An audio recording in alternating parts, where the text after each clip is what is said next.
Hey guys, welcome back. Hope you're all doing well. So, in the last episode, I talked about how the internet affects kids' learning and thinking, like attention, memory, and their overall cognitive development. And if you remember, the main takeaway was that it's not just about whether screens are good or bad, but more about how they're used and how much time is being spent on them. So, now, building off of that, we're moving into something that might actually matter even more in everyday life, which is social development. Basically, how the internet affects friendships, communication, and how kids interact with other people. And I feel like this is where people have the strongest opinions. Like, you've probably heard people say things like, kids don't talk anymore, or everyone is always on their phones, or even that social media is making people antisocial. And a lot of the time, people say these things without really thinking about what's actually happening underneath it. So, the big question I want to look at for this episode is the internet actually replacing real life friendships, or is it just changing how friendships work? And honestly, before even getting into all the research, just think about real life for a second. Most people don't stop having friends in real life just because they use their phone. Usually, it's the same people. They just talk more often through texting, Snapchat, or whatever platform they use. Like, instead of only seeing your friends at school or in person, now you can keep talking to them all day if you want.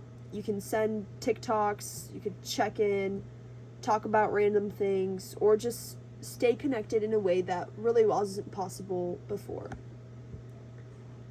So right away, that already suggests something important. The internet might not be replacing friendships, it might actually be extending them and making them more constant. Now, one of the biggest concerns people always bring up is loneliness. Like, the assumption is if kids are spending more time online, they must be more isolated in real life. But research actually doesn't really support that idea.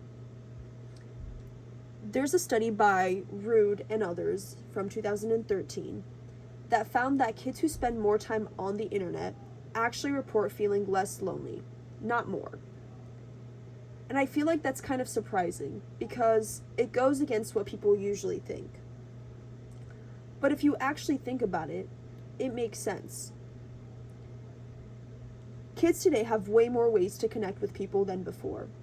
They're not limited to just seeing friends at school. They can talk to them whenever they want, whether that's through texting, calling, gaming, or social media.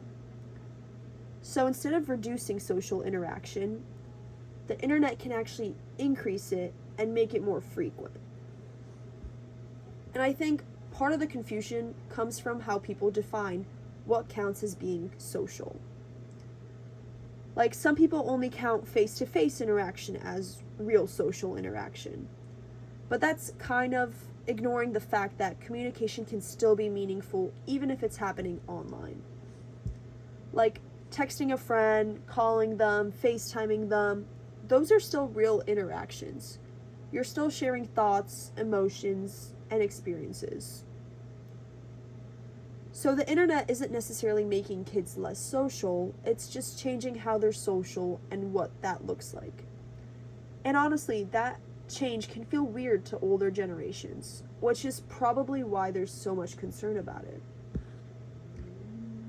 Now, obviously, online communication isn't exactly the same as talking in person. Like, when you're face to face with someone, you can see their expressions, you can hear their tone, and kind of pick up on their body language.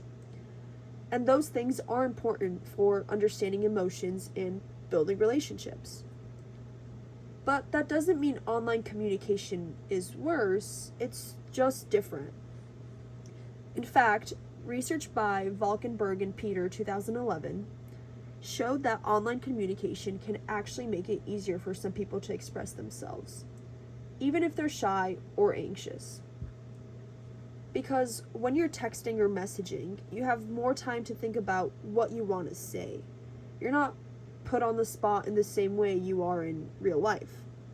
So for some kids, the internet actually makes social interaction easier and not harder. And honestly, this is something you can definitely see in real life too. Like, think about someone who's shy in person. They might not talk much in a group setting, or they might feel nervous speaking up, but online, they might feel more comfortable sharing their thoughts.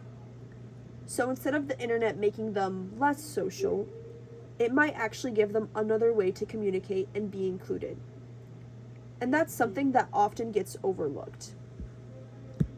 Now, at the same time, this doesn't mean everything about online interaction is perfect, because there are definitely downsides too.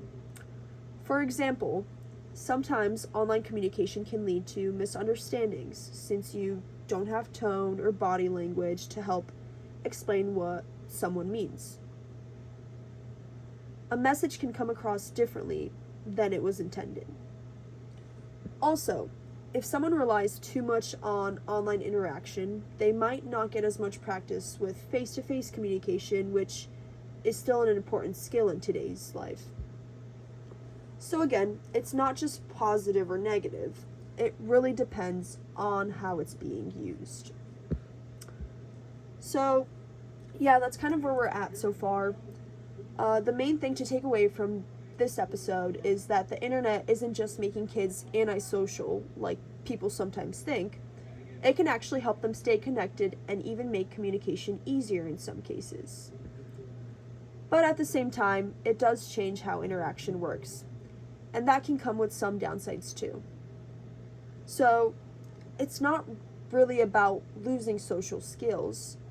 It's more about them evolving and adapting to new ways of communicating.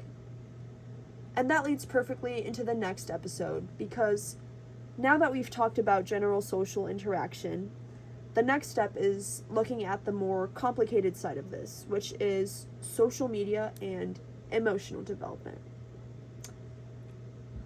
So I'll see you in the next episode. Bye.